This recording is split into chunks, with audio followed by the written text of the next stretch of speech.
অন্যের বাড়ির তালা ভাঙলেই চলে তার সংসারের চাকা। শুনতে সাধারণ মনে হলেও পুলিশ সুপার কার্যালয়ের সামনে ছোট্ট এই টং দোকানে প্রায় ৫৪ বছর ধরে চলছে সাইফুলের জীবিকার গল্প।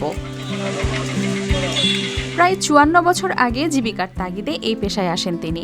শুরুর দিকে ছিল না ঠিকঠাক জায়গা ও স্থায়ী কোনো ব্যবস্থা। রাস্তার পাশেই ভাসমানভাবে কাজ করেই শুরু হয় টিকে থাকার লড়াই। তবে বর্তমানে তিনি এলাকায় একজন তালামিস্ত্রি হিসেবেই পরিচিত। নষ্ট বা ভাঙা তালা ঠিক করা, নতুন চাবি তৈরিতে তার দক্ষতা আলাদা করে নজর কাড়ে। ফলে ছোট্ট এই দোকানই তার আয়ের একমাত্র ভরসা। তবে বর্তমানে সময়ের সাথে আয় কমে যাওয়ায় সংসার চালানো হয়ে পড়েছে কঠিন। স্ত্রী, সন্তান ও বৃদ্ধ বাবা মাকে নিয়ে প্রতিদিনই জীবনের সঙ্গে করতে হচ্ছে লড়াই। দীর্ঘ ৭২ সালেতে টুকটাক কাজ করতেছি রাস্তার আশপাশ দিয়ে। ইনশাল্লাহ আমি টিকে আছিলাম, কিন্তু এখন কাজ কাম কম, বাসাই কষ্ট, এই ধরনের দিন যাপন করিতেছি। আমার জন্য একটু দোয়া করবেন যাতে কাজ কাম টুকটাক হয়, দিন যাপন করতে পারি।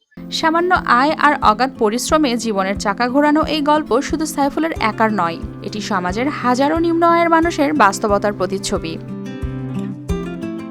News desk, RTV।